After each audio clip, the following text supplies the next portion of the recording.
Four major zones in the development of the northern metropolis.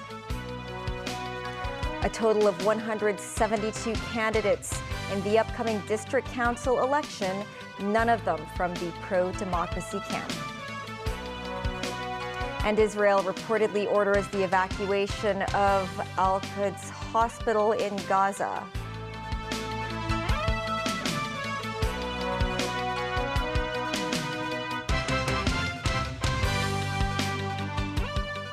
Hello and welcome to TVB News. Development of the northern metropolis was among the highlights of the policy address delivered last week. Under the latest plan, the area would be divided into four major zones covering 3,000 hectares of land. More than half of the land is expected to generate 500,000 apartments in 10 years. Jackie Lin reports.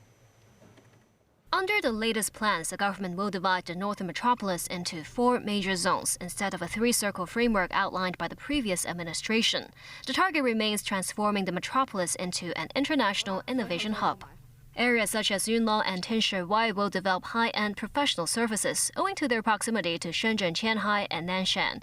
2 million square meters of commercial land has been earmarked around Heng Shui Q for financial, insurance, and legal arbitration services with a connecting rail line. Lau Faoshan will focus on developing its digital technology services and ecotourism. Yuen Long South will mainly be a residential zone offering some 30,000 flats. Meanwhile, the Hong Kong-Shenzhen Innovation and Technology Park around Lok Ma Chau Loop and Ngau Tan Mei will have 7 million square meters of gross floor area dedicated to innovation technology. The area amounts to the size of 17 science parks. Santin Technopole will see its first batch of land leveled for use in 2026, involving parts of the area's wetland. If we are determined to develop Hong Kong into an innovation and technology hub, we need scale. We also wanted to co-locate or cooperate with the technology park across the Shenzhen River. So we want the cluster to be in that area. Inevitably, we have to make the choice of going into some of the wetland. Meanwhile, Sheng Shui, Fanling North, and Kutung North will be the port trade and industrial zone with government offices. Shatao Kok and Robin's Nest will be the cultural and ecotourism zone. The new development plans will be submitted before next year. Jackie Lin, TVB News. The nomination period for the 2023 District Council ordinary election ended today. 172 candidates will be competing for 88 seats in the direct elections in geographical constituencies. Two-thirds of the candidates are affiliated with political parties. Timothy Lee reports. The overhauled District Council election is scheduled to be held in December. Under the new system, the number of directly elected council seats has decreased, while there will be appointed members. The city's 18 districts have been divided into 44 district council geographical constituencies, offering 88 seats under a double-seat single-vote system. More than 2 people are contesting for every constituency. The most competitive ones being Yau Tsin Mang South and Tai Po North, with 6 contestants vying for seats in each of the 2 areas. This as Central, Western, Wan Chai, and Tai Po South all featured 5 candidates. Around 2/3 of them are affiliated with political parties. The majority of them come from 4 parties, with 44 being members of the Democratic Alliance for the Betterment and Progress of Hong Kong, 25 from the Hong Kong Federation of Trade Unions, 10 from the Business and Professionals Alliance for Hong Kong, as well as 17 from the New People's Party. Meanwhile, Path of Democracy, led by Ronnie Tong, and Roundtable, led by Michael Tien, each successfully fielded 1 candidate. Many contestants this year served as district councillors previously or are community officers of their relevant parties. Those who are unaffiliated with any party or are newcomers number around 40. Candidates can only secure a place in the elections by receiving at least 3 nominations from members of each of the following 3 committees: Fight Crime, Fire Safety, and Area Committees. No one from the pro-democracy camp has submitted a nomination form. The same for Third Side, led by Tik Chi Yoon, which failed to secure enough support from the committees. Timothy Lee, TVB News. Overseas, Lebanon's Iran-backed Hezbollah said it had shot down an Israeli drone using surface-to-air missile, seen as a warning that the group possesses such weapons. This as Iran's Foreign Minister Hossein Amir Abdullahian said in a CNN interview that Tehran does not want the Israel-Hamas conflict to spread. Meanwhile, officials said the Palestinian death toll as of Sunday was more than 8,000, including over 3,300 miners, 116 medics, and 35 journalists. Israel is determined to wipe out Gaza rulers Hamas after its attacks on Israeli soil on October 7th killed a reported 1,400 people. Nazvi Karim has more.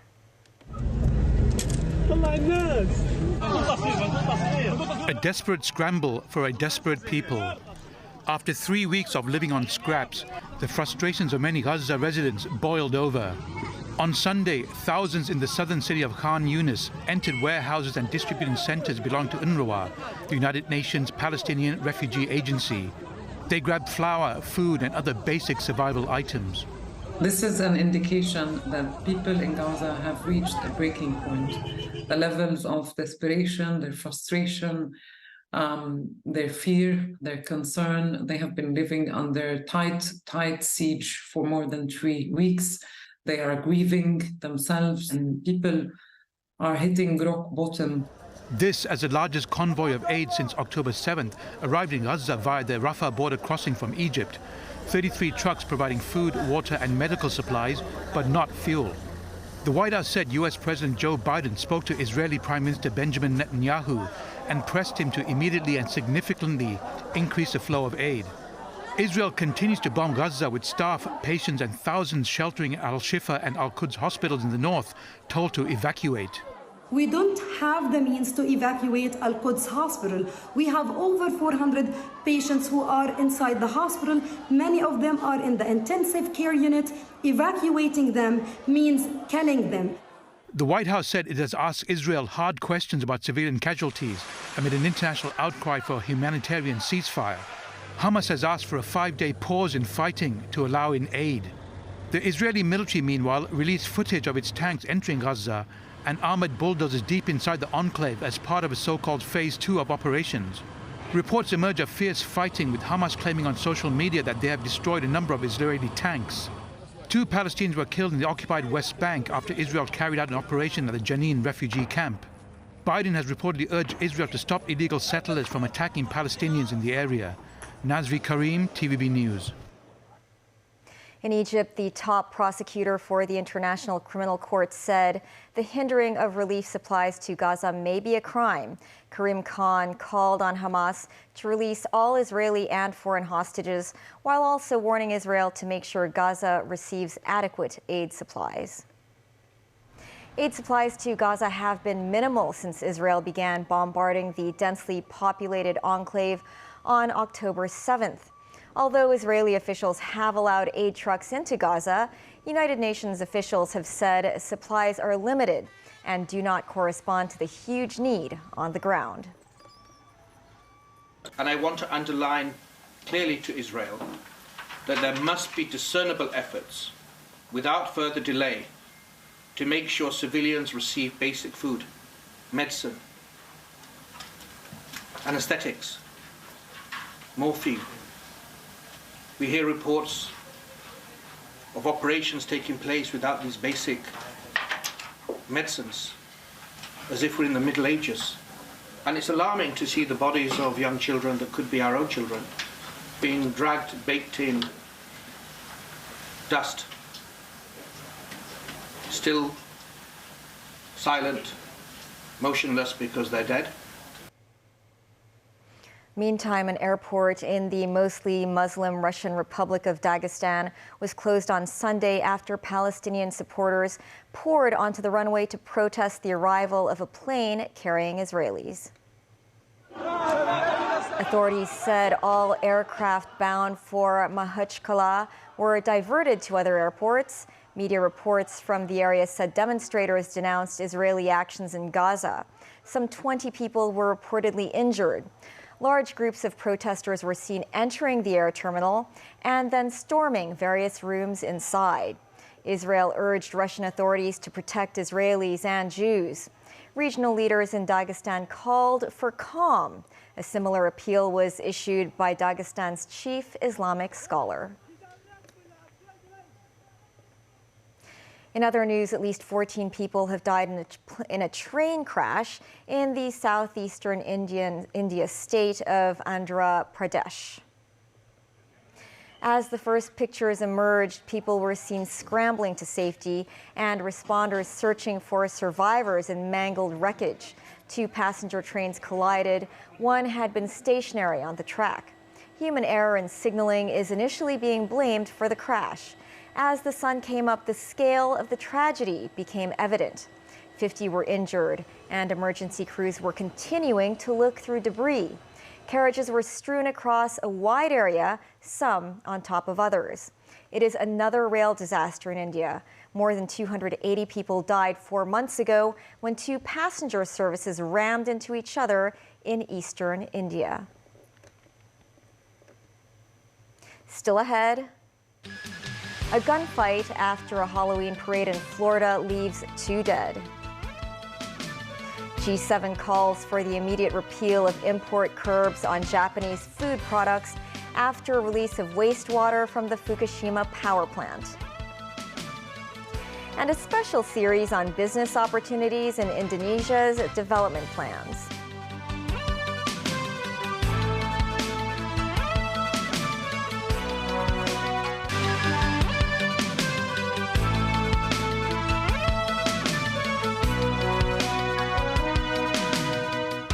Welcome back to TVB News.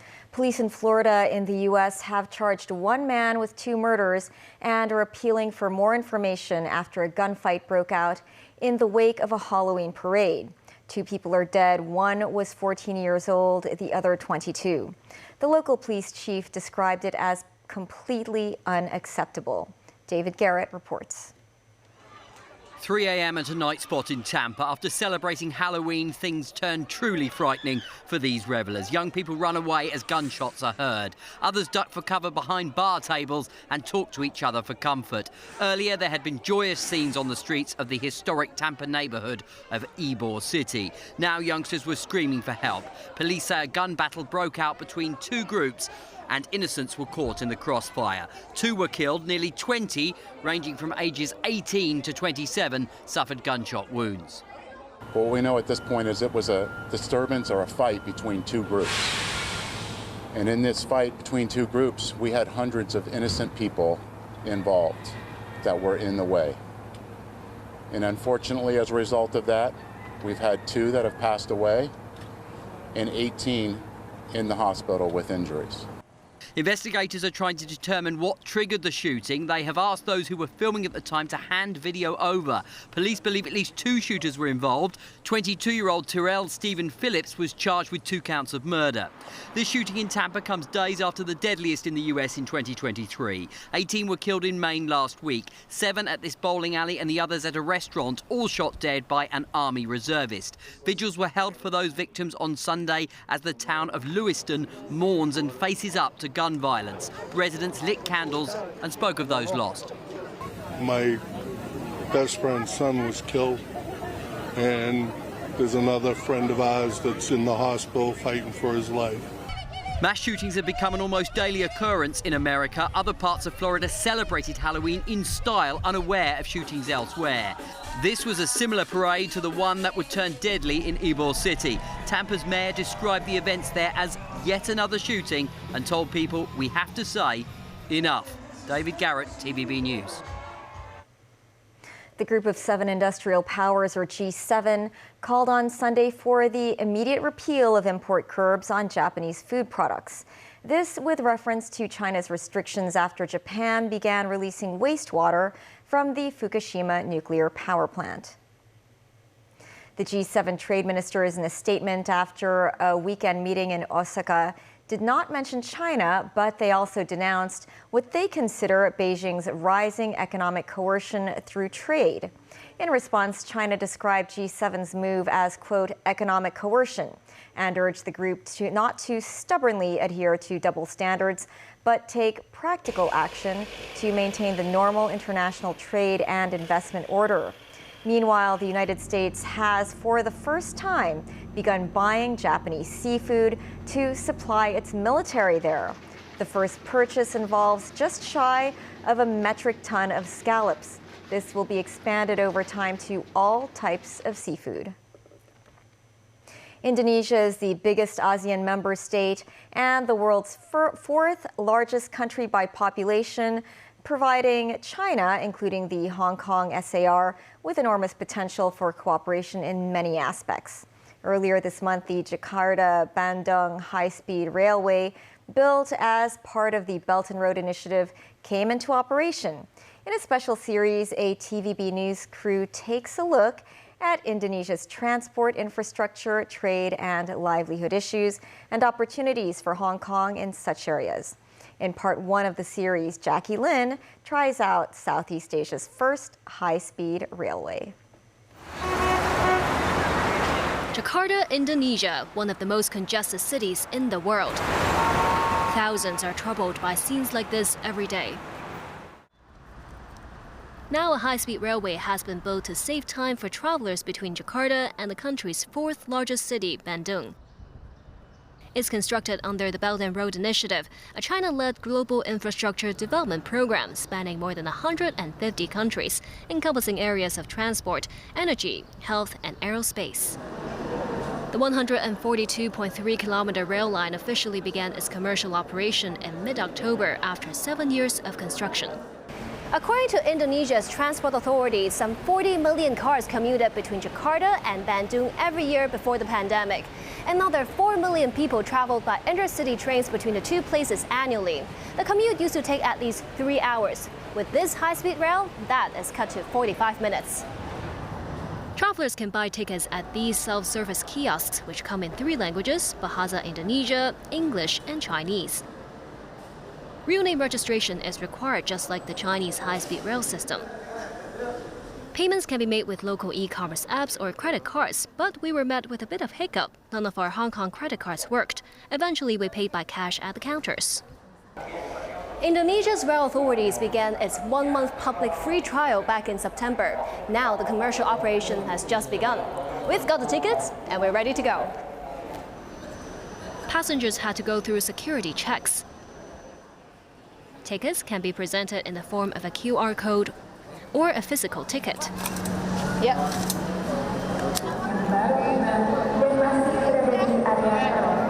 The high-speed rail consists of 8 carriages with a total length of around 209 meters. This high-speed train called Rouge can carry 601 passengers. That means it has 25 more seats than the same model of train in China. I have experience to take a ride fast train in Japan, but I think this is different experience because it's Indonesia, and I feel so proud of Indonesia. And we have a fast train now, and I feel so proud of this train and Indonesia. The trains were modified for the archipelago's tropical climate and landscape, with a top speed of 350 kilometers per hour, making it the fastest train in Southeast Asia. When they see the current speed 350, so they applause for them like that, and then they took the photo together with their college because we're proud of that. Staff uniforms, as well as train seats, are adorned with Indonesia's signature batik design. The people not really see this is a Chinese thing again, but this is a really good project for Indonesia and for the growing of the nation. Indonesian authorities earlier revealed that they are studying the possibility of extending the high-speed rail line between Jakarta and Bandung eventually to Surabaya. If that plan materializes, the high-speed rail network would connect Jakarta and Eastern Java in less than 5 hours. Jackie Lin, TVB News, Bandung, Indonesia. Back locally, 4 students of the University of Hong Kong have each been slapped with a 2-year jail term. Earlier, they pleaded guilty to incitement to wound with intent. The defendants, aged between 20 and 22, were taken to the district court in a correctional services department vehicle today. as leading members of the Hong Kong University Students' Union and the HKUSU Council, they passed a motion in 2021 to mourn a man who stabbed a police officer before committing suicide. In sentencing, Judge Adriana Noel Tse Ching said there are multiple aggravating factors towards the charges. The judge said the motion they raised were beyond the functions of the HKUSU Council, and the decision to use the council as a channel for incitement was an abuse of power. U.S. Senator Jeff Wilson was charged with possession of arms without a license after bringing a handgun into the city's airport. But prosecutors dropped the charge and Wilson was bound over for 24 months, and he agreed to a good behavior order. His gun was confiscated. The 63-year-old Washington state senator was seen leaving the West Kowloon Magistracy earlier. Jeff Wilson flew to the city from San Francisco on the 21st of this month.